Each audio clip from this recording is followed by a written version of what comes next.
After the divorce, I headed into the deep heart of Appalachia, burying myself in volunteer disaster relief work.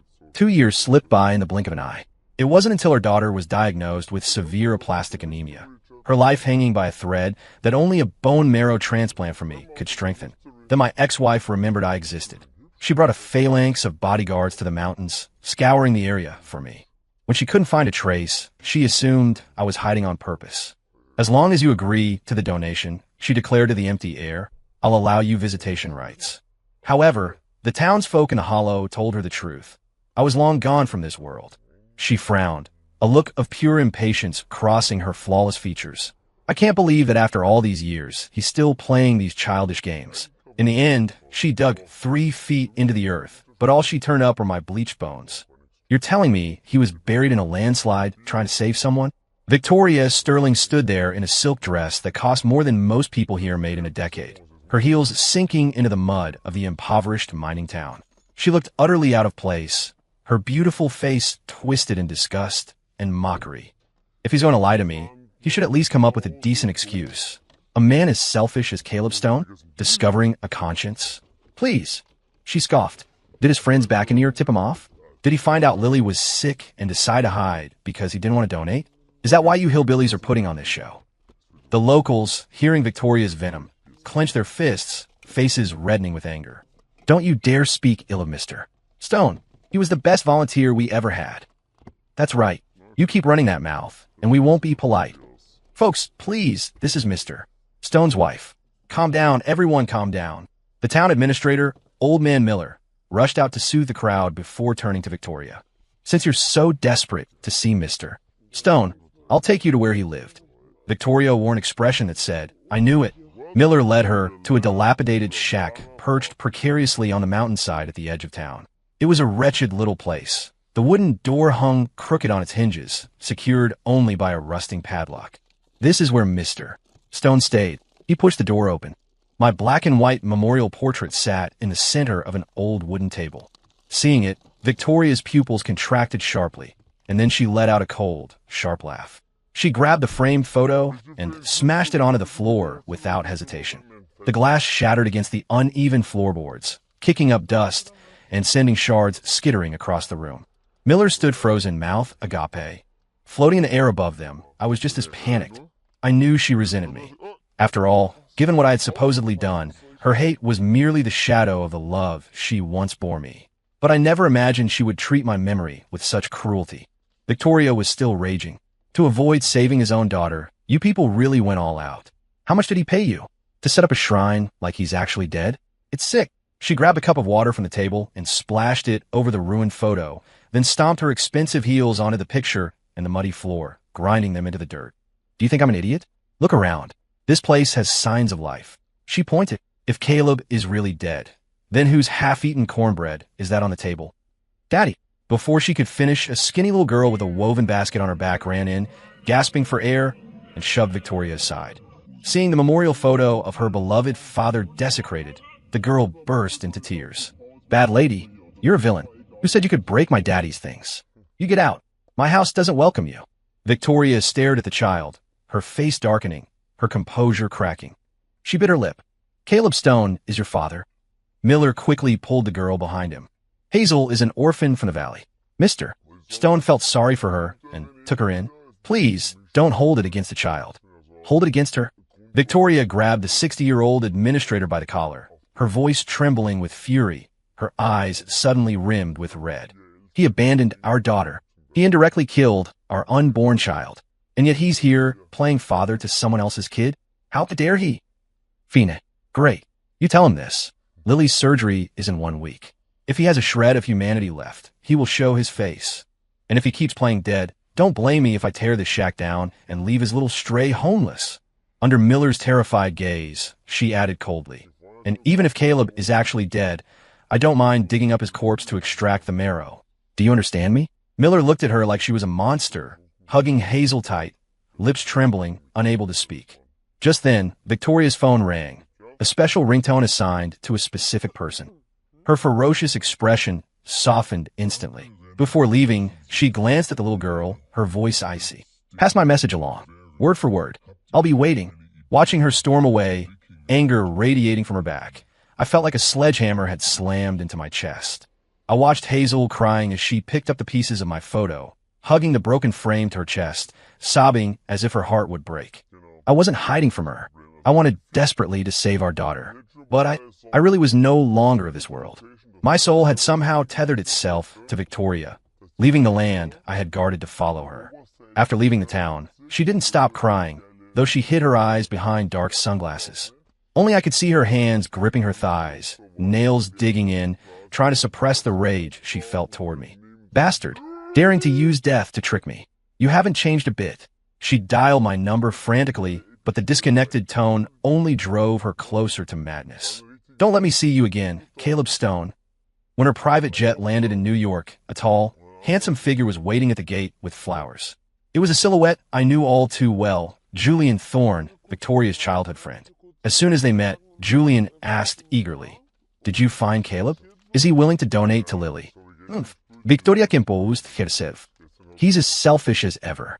Probably heard wind of it and went into hiding before I even arrived. He even set up a fake memorial. Didn't care if it was bad luck. Julian's eyes flickered. He tested the waters. What if it's true? What if Caleb really is dead? Impossible. How could he be? He's young and healthy. Victoria denied immediately. And even if he is dead, he's donating that marrow to my daughter. Hearing this, a high-pitched ring screamed in my spiritual ears. I never realized her hatred ran this deep. But now that I was truly gone, would knowing the truth bring her any joy?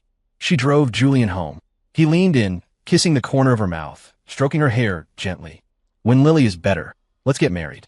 Victoria looked at the man who had stayed by her side through the hardest years. Her eyes lost focus for a moment before she replied, "Okay, I promise. Should we invite Caleb to the wedding?" Victoria's eyes hardened. Of course. He has to come. I was his wife. He wronged me more than anyone. Shouldn't he witness my happiness? Julian pressed his lips together, leaning in for another kiss, but she hugged him instead. Thank you for being there when things were at their worst. Seeing this, my ghostly face went pale.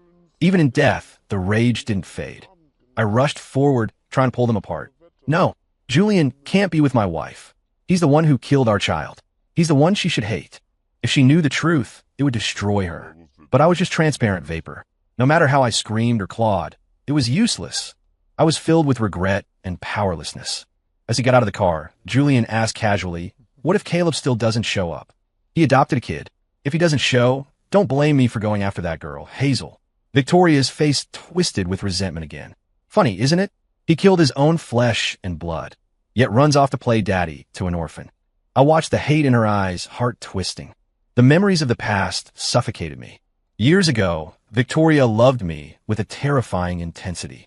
Once, when I was injured saving her and confined to bed rest, she dropped everything, her high-powered career, her meetings, just to hold me, whispering how she couldn't live without me.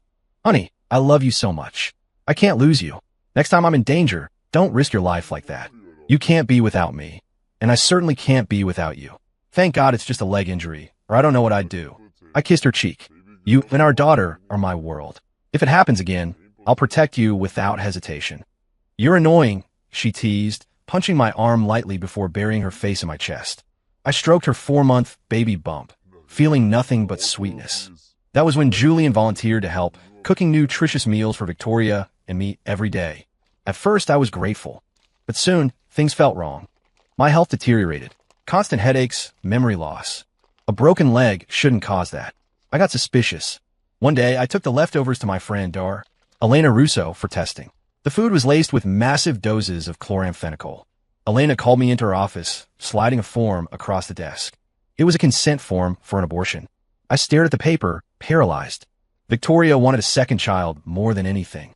If I told her we had to terminate, would she survive it? She would break. "Caleb, what are you thinking? With this dosage, the fetus is guaranteed to have severe defects." Elena snapped. "Be stubborn about other things, fine, but Victoria is 5 months along. The bigger that baby gets, the more danger she and the child are in." I called Victoria dozens of times that day. No answer. Then a text came from Julian. "Caleb, stop calling." I have Victoria's phone. I looked up to see Julian standing there, smirking. I lunged at him. "I'm calling the police. You go to jail." "Oh," Julian sneered. "What crime did I commit? Where's the proof of harm?"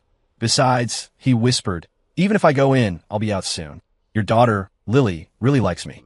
When I get out and pick her up from school, do you think she'll come with me? Caleb, do you think your little girl is tough enough to survive that? He was using my living daughter to threaten me. I was consumed by rage, but I folded. I knew I couldn't gamble with a lunatic. That was the first time in my life I felt truly impotent. And Victoria's condition was critical. Elena said delaying meant risking her life. Helpless, I slipped sleeping pills into Victoria's drink. The surgery was that afternoon. My hand shook as I signed the papers, giving up our child. From finding out about the baby to losing it took only 5 months. When they wheeled Victoria out, she was groggy, her eyes full of pain and confusion. Pale as a sheet, she whispered, "Where's the baby?" Her hand drifted to her flat stomach. "You killed our child." "What?" I opened my mouth to explain, but over her shoulder, I saw Julian watching me with a cold, predatory stare. Under the threat, I choked out, "The fetus had severe defects. We had to terminate." In that moment, the composed CEO snapped. "Caleb, how could there be defects? I went to every checkup. She was fine. Who are you to make that decision? Was she only your child? How could you do this to me?" From then on, love vanished from her eyes, replaced by pure loathing. No matter how I tried to explain Julian's scheme later, she responded with cold laughter, a slap to the face, or simply ignored me, dragging her suitcase to live at her office. Our marriage crumbled. Back in the present, after Julian left the car, Victoria frowned, lost in thought. Finally, she made a call. "Investigate where Caleb Stone has been these past few years. Find him, now." I looked at her gaunt face and felt a bitter pang. She would find nothing, because my body was already rotting in the earth. The next morning, Julian called. "Heard you're looking for Caleb." I asked around. No exact location, but DR. Russo seems to know something. Hearing Elena's name, Victoria's eyes went dark. I never understood why she turned on Elena, once her best friend. Victoria drove straight to the hospital and kicked open the door to the consultation room. "Where are you hiding Caleb?" she roared. Elena didn't flinch, continuing to type patient notes. Victoria stormed over, grabbing Elena by the lapels. "Speak, you shameless pair." Elena stood abruptly and slapped Victoria hard across the face. "Shameless? Victoria, do you hear yourself?" Victoria fell back, shocked, glaring at Elena. Elena's face was frosty, masking deep pain. "Caleb is dead. Please show some respect for the husband you once loved." Victoria didn't believe it. To her, this was all an act to avoid the donation. "How could he be dead? He killed our child for you and blamed Julian. It's absurd. If my daughter wasn't dying, I'd rather die than ask him for anything." Elena glared at her, voice trembling. "Victoria, there was never anything between us. And Caleb died 2 years ago. People called you. You didn't answer a single call. He was an orphan. The police finally called me to handle his remains. Do you know how he died? A landslide, buried under tons of rock. By the time they found him, the wildlife had already gotten to him. I still have nightmares about what I saw. Victoria is native. You've learned to lie, just like him. If he wants to die, he can do it after he gives my daughter his marrow. I hate him enough to wish him shattered to pieces." "You are impossible." Elena, shaking with rage, grabbed her phone and marched toward Victoria. "You don't believe me? Fine. Look at the evidence." She pulled up a video from 2 years ago and shoved the screen in Victoria's face. "Look closely. Can't you recognize the man you were married to for 7 years? Victoria's face went gray. She grabbed the phone. The video was gruesome. A body half buried in mud and shale, surrounded by devastation. The flesh was torn by scavengers, organs exposed, half the face missing, revealing a horrifying cavity. Her finger twitched, because the remaining half of that face belonged to the man she had loved for 7 years and hated for 2. The face she knew better than her own. Victoria froze, turning into a statue. Elena punched her in the shoulder. "See that? He died saving Hazel, a little girl picking mushrooms to sell for food."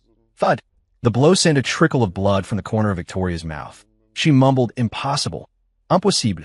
He's so selfish. How could he die? Why would he save someone?" Elena looked at her shattered friend and scoffed. "I didn't expect to get that call. But since I did, I knew it meant no one else was coming for Caleb Stone." Victoria tried to stand, but collapsed again at Elena's next words. "Tell me, how does a man as good as Caleb end up with no one to claim his body? Why did the police have to call his old friend a gynecologist?" The questions were like daggers. Victoria began to shake uncontrollably. "Why, Victoria? What?" "Well, Mrs. Sterling, I've been an orphan since childhood. No parents, no love.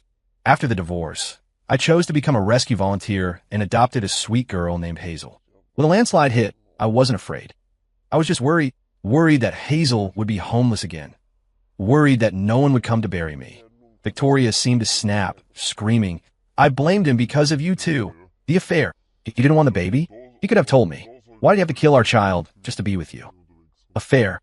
Elena laughed in disbelief. "Victoria, you were married for 7 years. 7. How did you deserve him? He loved you so much, and you didn't trust him at all?" Victoria felt suffocated. A terrifying thought bloomed in her mind. Maybe nothing ever happened between Elena and Caleb. Elena looked at her former friend with pure disgust. "Being best friends with you is the stain of my life. Your husband visits the hospital. He signs a consent form for a termination. Instead of asking why, you attack. You abuse. He came to me because he was worried about his wife and child. Is that sordid? Did we ever meet privately? Or is your mind just filled with filth? Victoria, they say a dirty heart sees a dirty world." Victoria buried her face in her hands, collapsing on the floor, stripped of her arrogance. Elena continued, relentless. "By the way, Caleb made me promise not to tell. But as a friend, here's a reality check. It wasn't that Caleb didn't want the baby. It was that he couldn't keep it. Someone spiked his food. You ate it too. You ingested massive amounts of chloramphenicol while pregnant. The baby would have been born a monster. Caleb was in agony. He called you constantly to explain, to talk. He was terrified you'd break. And you, Mrs. Sterling, didn't answer a single call." Victoria's pupil shrank. She exploded. "Impossible. I'm surrounded by people I trust. Who would?" She froze. The answer was obvious. Elena smirked. "Who else? Your right-hand man. Your fiancé, Julian Thorne." Elena opened the door. "Caleb suffered more than you did. He took the blame because he'd rather you hate him than watch you crumble from the truth. I honestly looked down on you. You knew Julian had feelings for you, yet you kept him close. How much did you enjoy being chased? The real killer of your child. Isn't it you?" Elena gestured for her to get out. Victoria stood up like a zombie, walking out step by heavy step. The harsh hospital lights felt like a cage, trapping her in darkness. She remembered the videos Julian sent her. Weird angles, making Caleb and Elena look intimate. Jealousy had been a viper then. She had assumed the worst, that Caleb killed the baby to be with Elena. "Victoria, why are you standing there? Did you find out where Caleb is?" Hearing the familiar voice, Victoria's expression twisted into something complex. "What's wrong? You didn't find him." "I knew it," Julian muttered. "Knew what?" Victoria rasped. "Knew what?" Julian feigned conflict. "You know, they were always shady. Elena wouldn't sell him out." Julian didn't say it outright, but he implied the affair again. "He's not here." Victoria walked toward the inpatient ward. "I'm going to see Lily." "I'll come with you," Julian said quickly. Knowing they were seeing Lily, bitterness flooded me. If I failed anyone in this life, it was my daughter. Seeing the small lump in the bed, hair gone from chemo, skeletal, my heart shattered. She looked up, and our eyes met. "Daddy."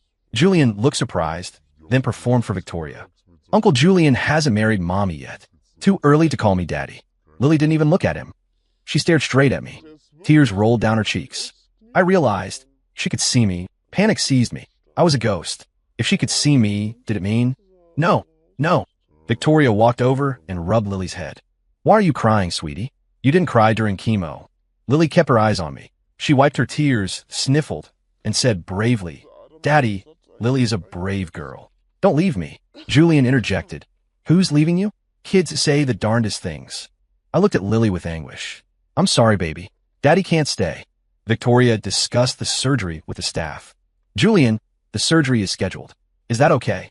"My marrow is a match," Victoria said flatly, feeding Lily porridge. Julian was shocked. "You're donating to that little brat." "I mean, Lily."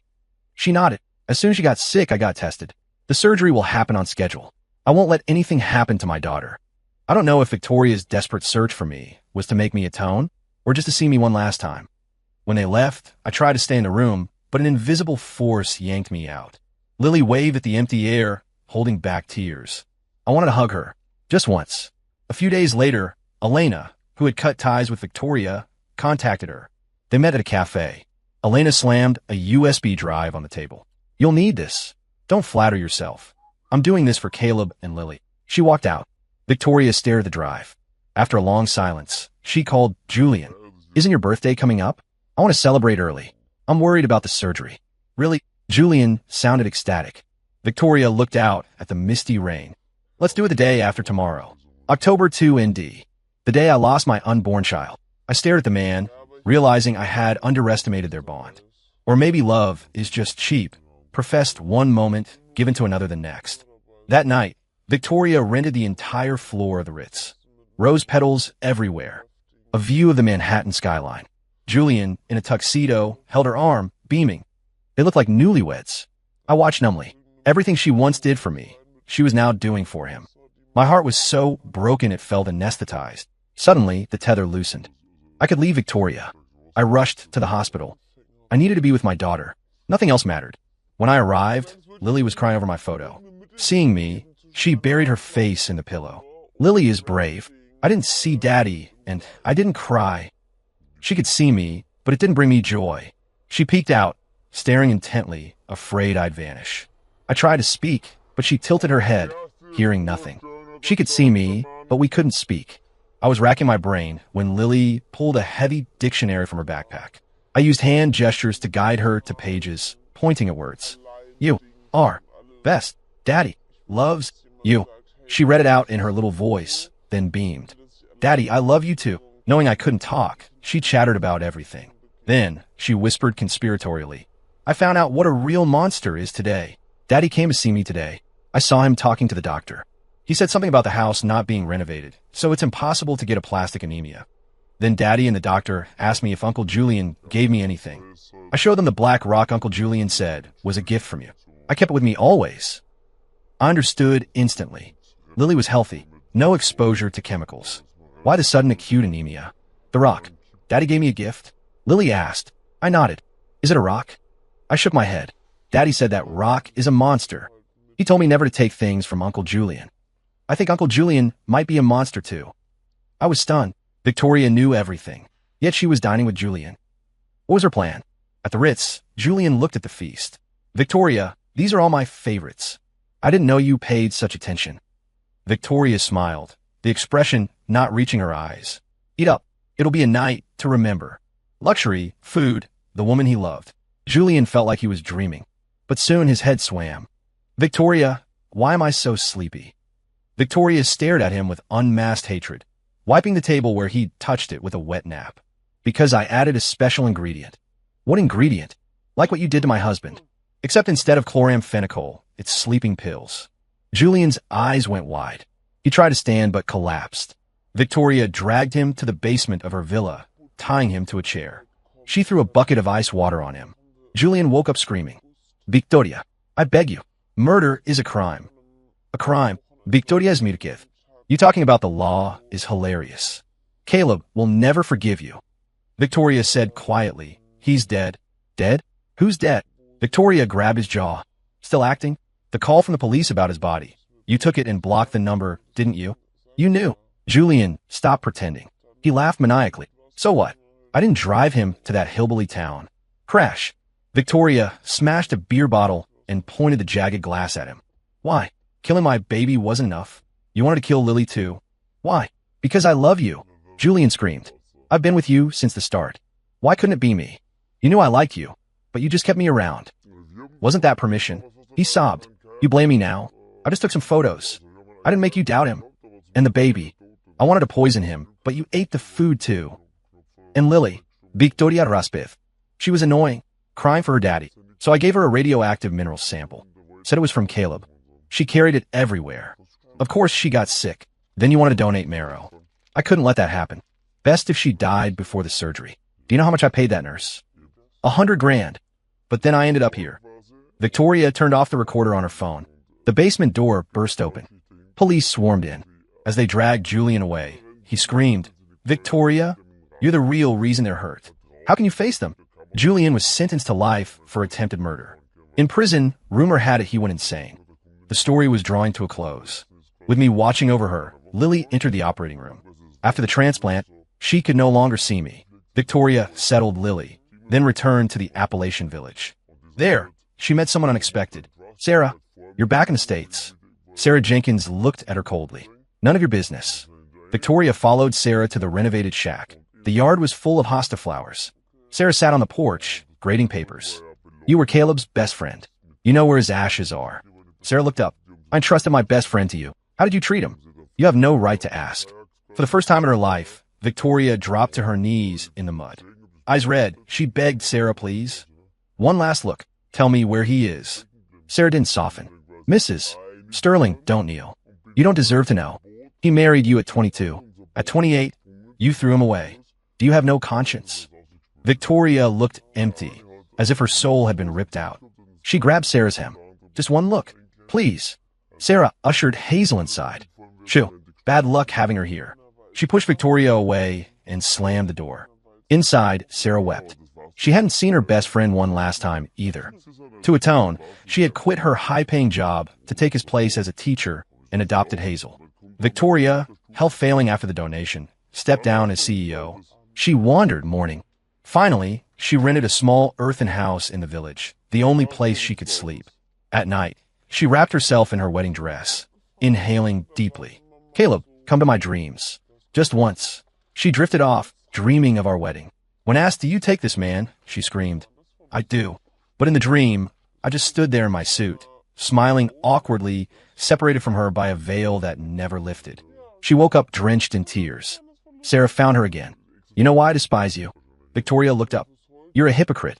You say you love Caleb, but you abandoned him over rumors. You act the martyr now, but who is it for? Yourself. You say you love your child, but Lily just got out of the hospital. Who is taking care of her? That's Caleb's treasure. Sarah's voice broke. You only love yourself. Victoria stood there, taking the abuse. Every word was a knife. Finally, defeated, she packed her bags and left the mountains. She returned to Lily. She sold the company, donating millions to leukemia research and rural education. She found a quiet job and spent every holiday traveling with Lily. Lily couldn't see me anymore, but I stayed. We saw the Grand Canyon, the oceans. Lily grew up, experiencing friendship, love, and life. In a flash, it was her 18th birthday. Victoria brought Lily back to the village. Your dad volunteered here. He stayed here forever. At sunset, Sarah led Lily to a hillside covered in hosta flowers. They watched the sun dip below the peaks. I felt lighter. The sun shone right through me. Peace settled in. A trembling, spectral little girl walked toward me from the sunset. I took a step forward. I looked back at the two people I loved most. I ran to them, creating a gentle breeze. I hugged them one last time, then took the spectral child's hand and walked toward the light. The wind stirred the flower scent. Aunt Sarah, Lily asked, if you won't tell Mom, will you tell me? Where's my dad? Sarah pulled out a sketchbook. We found this in his things. It says, for Lily's 10th birthday. You're an adult now. It's yours. Lily remembered asking for a gift in the hospital. She hugged the book to her heart. Sarah smiled. Your dad. He loved freedom. He's in the wind, in the rain, and in our hearts. Story complete.